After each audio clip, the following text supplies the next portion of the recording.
middle of the Caribbean Sea, a family is enjoying their vacation on a yacht. The mother, Julia, jumps into the water for a swim. While relaxing, she feels something strange. Since she cannot see anything around her, she assumes it is just her imagination. A few seconds later, she feels the same strange sensation again. Once again, she sees nothing, but this time she becomes nervous and starts swimming back toward the yacht. Suddenly, something grabs her leg and begins pulling her underwater. She starts screaming for help. Her daughter, Cassie, is listening to music with headphones on and cannot hear her. Her husband, Tom, and son, Ben, are busy fishing. Julia struggles to stay above the water, but it becomes difficult to scream because water keeps getting into her mouth. After a while, Tom realizes he has not seen Julia for some time. He looks around the yacht and spots her in danger. He quickly calls the children, steers the yacht toward her, and jumps into the water. He reaches Julia, supports her, and swims back toward the yacht. The children help pull both of them aboard. The family takes care of Julia, but she convinces herself that the incident was probably caused by the waves. That night, everyone celebrates Ben's birthday together. Later, Cassie receives a call from her boyfriend. She takes her laptop outside and joins a video call. Her boyfriend shows her that huge dark clouds have covered the sky over the city. Suddenly, the call glitches and freezes. Cassie goes to tell her family about it, but Tom says the signal is probably weak because they are far from land. Just then, everyone hears a strange sound. They go outside and see a pod of whales passing by. Tom explains that whales normally follow Earth's magnetic field, but they can become confused when a storm is approaching. Suddenly, the yacht shakes violently and Ben falls down. Tom becomes worried that the yacht may have been damaged, so he puts on his diving gear and dives underwater to inspect it. A little later, he comes back to the surface, but he has a large wound on his shoulder. Julia quickly stitches up the injury. Tom says that while he was underwater, it felt like a huge creature was following him, but when he turned around, he was actually cut by the propeller. Still, he insists that whatever was there seemed enormous. Tom notices heavy damage to the yacht, so they need to call for help. Julia repeatedly tries the radio, while Cassie searches for a phone signal, but nothing works. Suddenly, Cassie spots a strange-looking creature and screams. However, it turns out to be Ben wearing a mask and playing a prank. After some time, the yacht completely shuts down and becomes stranded in the middle of the ocean. Julia hears a voice on the radio, but the signal is so poor that she cannot understand anything. Tom tells the family that they only have enough food and water for 4 days, and now they must wait for a fishing boat to find them. Suddenly, something appears on the radar, and the family hears a strange sound. Everyone rushes outside and is shocked to see multiple objects falling from the sky. Massive explosions occur wherever they land. One crashes into the water near the yacht, and Tom immediately tries to start the engine. It barely works, but then another object strikes the area. Terrified, the family holds onto each other. Tom then realizes that the fiery objects are not meteors. They are satellites falling from space. At the same time, Ben notices smoke coming from the yacht. Tom checks and confirms that the engine has failed. As the wind grows stronger, the family takes shelter inside the yacht, unaware that the compass is spinning wildly. The yacht begins shaking violently. Ben falls again and gets injured this time. Huge waves crash against the vessel. Struggling through the storm, Tom goes outside and brings back life jackets. Suddenly, the power goes out. Tom quickly presses the power box switch, and the lights come back on. At that moment, Ben notices blood coming from Julia's nose. Julia starts feeling dizzy, while Cassie rushes to the sink and vomits. Tom keeps trying the radio, but there is still no signal. Then a loud, high-pitched noise fills the air, and the wind becomes even stronger. Julia tries to close the doors, but a hatch flies open, and the wind starts smashing the windows. Tom lights a flare, and soon darkness covers everything. The next morning, the family wakes up in shock, realizing they survived the storm. However, they discover that the yacht has been badly damaged. When they come outside, they see that the ocean water has completely disappeared, and the yacht is stranded on dry land. Everyone is shocked. Cassie checks for a signal, but the network is completely down. Ben starts playing with 2 dead crabs. Tom checks the compass and realizes it is pointing the wrong way. This kind of event last happened about 700,000 years ago. Cassie thinks her boyfriend is probably dead and breaks down emotionally. When Julia tries to comfort her, Cassie pushes her away and goes off to hide. Julia and Tom check their remaining supplies. Ben ties his birthday balloons to a rock, hoping that another survivor might see them. Tom tries the radio again, and this time he connects with a man named Now, a submarine captain. His submarine is also stuck on land. Now confirms that the Earth's magnetic poles have reversed, causing the ocean to pull back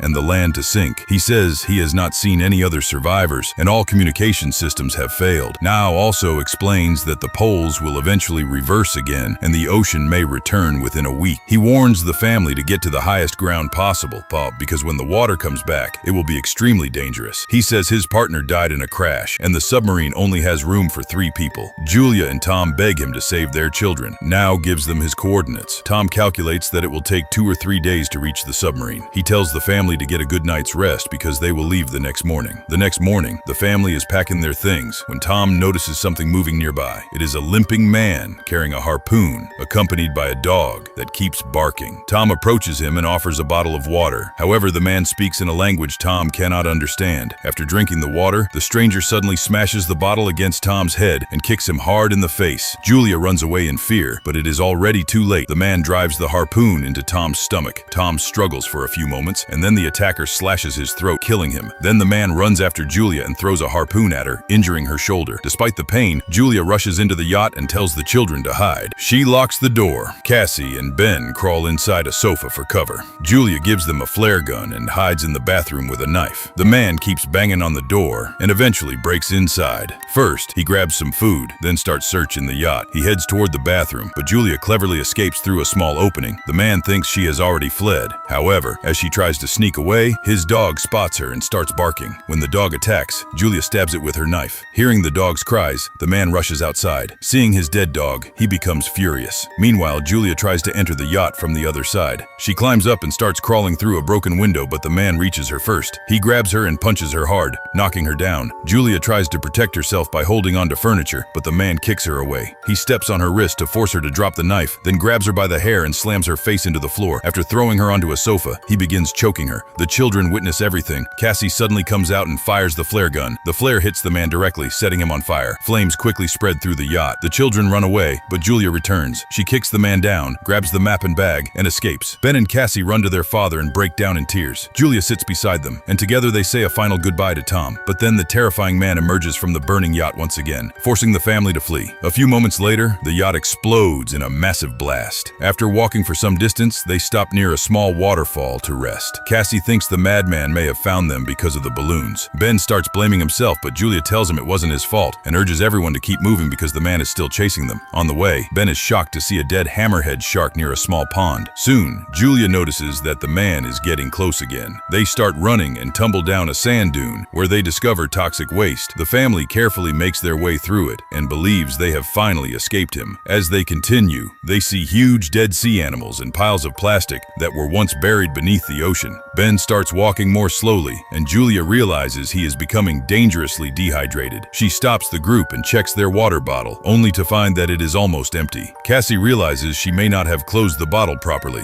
Julia angrily blames her for wasting their water. Cassie snaps back saying, "What difference does it make? We're probably not going to survive anyway." The two argue for a while, but despite the tension, the family keeps moving forward. A little later, they find a crashed airplane. When they see something moving inside, everyone gets scared, but it turns out to be just some birds. The family decides to spend the night inside the plane. They share a few snacks, and Julia finds a family photo in Tom's jacket. Seeing it breaks her heart. Cassie asks, "Mom, how did you and Dad fall in love?" Julia smiles and says, "Tom was my patient at the hospital. One day, he confessed his love by giving me flowers and a sweet poem. In the middle of the night, Cassie steps outside the plane. Suddenly, the creepy man tries to grab her from behind, but Julia rushes in, attacks him, and stabs him repeatedly until he dies. Cassie hugs her mother and helps calm her down. The next morning, the man's body is covered with bugs. The family notices several bite marks all over him. This means some dangerous creature is hiding in the area. As they leave, crabs suddenly crawl out of his mouth. A few hours later, Julia and Cassie are studying a map, but Ben quietly walks ahead. Julia shouts for him to stop, but he bends down and starts drinking water from a pond. Julia quickly pulls him away and explains that unknown water could make him sick.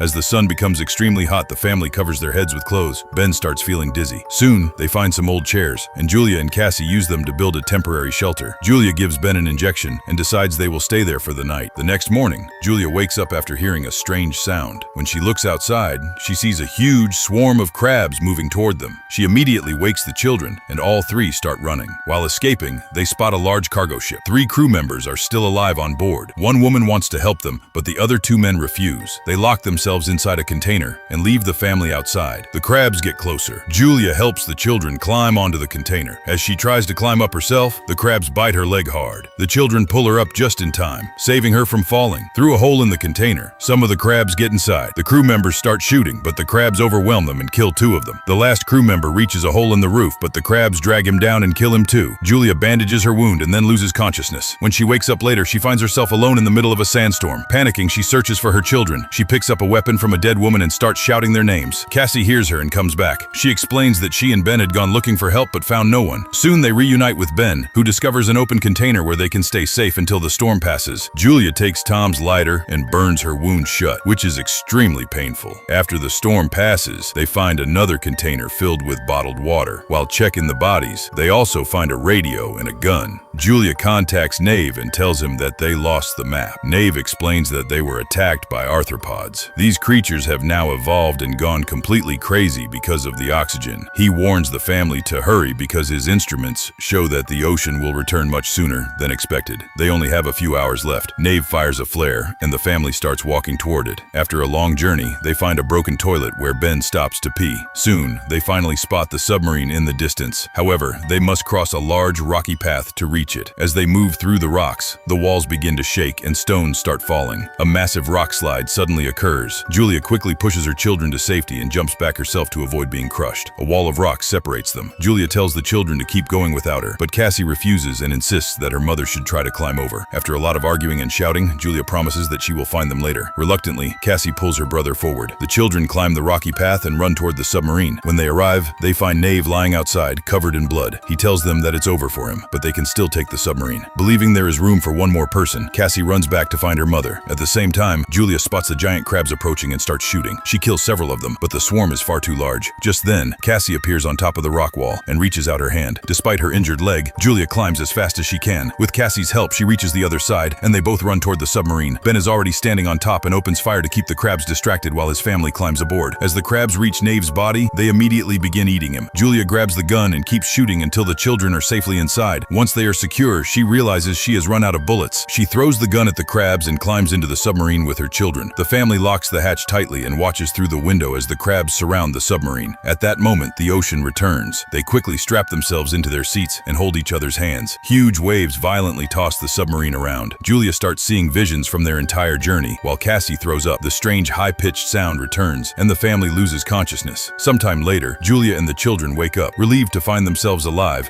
they unlock the hatch and step outside. They discover that the waves have carried the submarine into a ruined city. This means there is finally hope for survival and a chance to start a new life. And that's where the movie ends. Don't forget to subscribe to the channel and press the bell icon so you never miss more exciting videos like this one. Thanks for watching.